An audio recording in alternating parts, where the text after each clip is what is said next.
You are about to watch a Top Hat production. Please subscribe and click on notifications. Enjoy the show.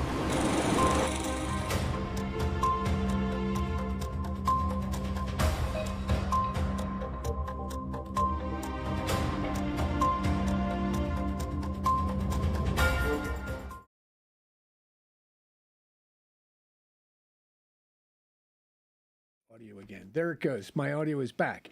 And I always seem to have that issue. It's just like I don't have enough hands and I don't have enough eyes. So please forgive me. But we're going to have a good show tonight, a National and World News Tonight episode. Good evening. I am Minister Charles Nolan. Tonight we bring you national and world news as it unfolds across a rapidly shifting global landscape where power, policy, and principle are once again colliding on the world stage. We begin tonight with developing international headlines. Reports emerging from diplomatic channels indicate that Iran has made a form of outreach towards former President Donald Trump. While details remain limited and unconfirmed through official government releases, early accounts suggest the communication involved potential dialogue or negotiation terms. There has been no verified transcript of President Trump's response, though sources differ on whether the message was acknowledged, delayed, or dismissed. We will continue to monitor that situation closely and keep you informed. Here at home, attention turns to former President Donald Trump and a wave of reported policy signings and executive-level actions said to have taken place today. While official documentation is still being compiled and reviewed, early summaries suggest a focus on government funding structures, workforce stabilization, and administration restructuring.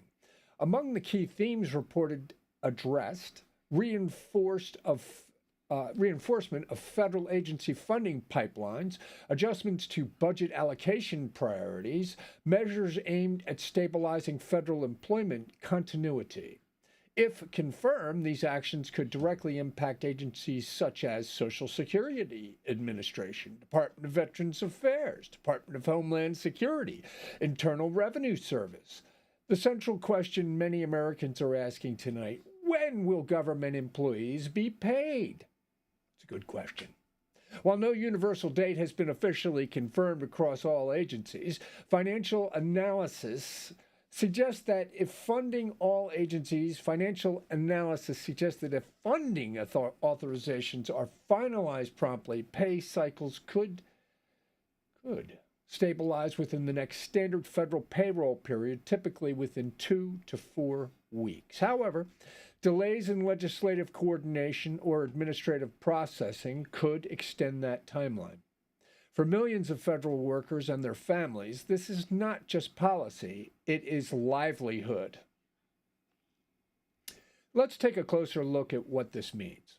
Federal employees form the backbone of national operations, from air traffic control to veterans' health care, from tax processing to national security.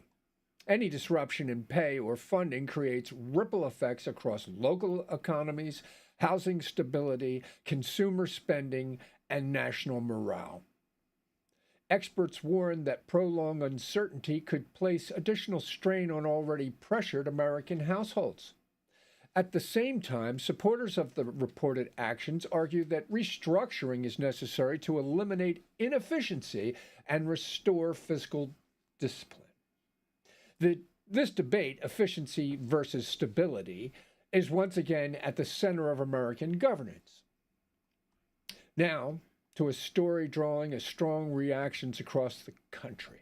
Reports circulating today alleged instances of individuals with significant personal wealth, some even associated with ownership of high-end luxury vehicles such as Rolls-Royce automobiles, receiving benefits under programs like SNAP, commonly known as food stamps.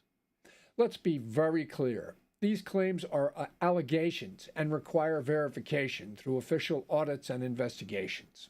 However, the issue raises a broader and very real concern. Can public assistance systems be exploited? Policy analysts explain that eligibility for programs like SNAP is based on reported income, household size, asset classification rules. In some cases, asset loopholes or reporting discrepancies can create situations where individuals appear to qualify despite visible signs of wealth. This leads to a politically sensitive question. Where is this happening? Early commentary suggests that both red and blue states have faced challenges with benefits system oversight, though the causes may differ. Some states emphasize rapid access to benefits, increasing risk of oversight gaps.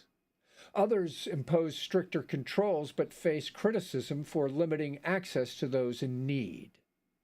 In reality, no state is entirely immune. Fraud prevention experts agree. The issue is less about political color and more about system design, enforcement, and accountability. What we are witnessing tonight is not just a collection of headlines. It is a reflection of deeper questions facing the nation. Who should be helped? And how? How do we balance compassion with accountability? What is the role of leadership in times of uncertainty? From international outreach to domestic policy, from government paychecks to public trust, America stands at crossroads once again. And now, we close tonight's broadcast. We turn not to politics, but to truth, wisdom, and grounding. A reminder that beyond governments and headlines, there remains a higher call to integrity, justice, and compassion. From the Holy Scriptures. But let justice roll down like waters, and righteousness like a mighty stream. Amos 5:24. Tonight, that message speaks clearly to our republic. Justice, not favoritism. Righteousness, not corruption. Truth, spoken with clarity and lived with courage. May we seek not only solutions, but wisdom. For all of us watching, listening, and seeking understanding in uncertain times, I am Minister Charles Nolan.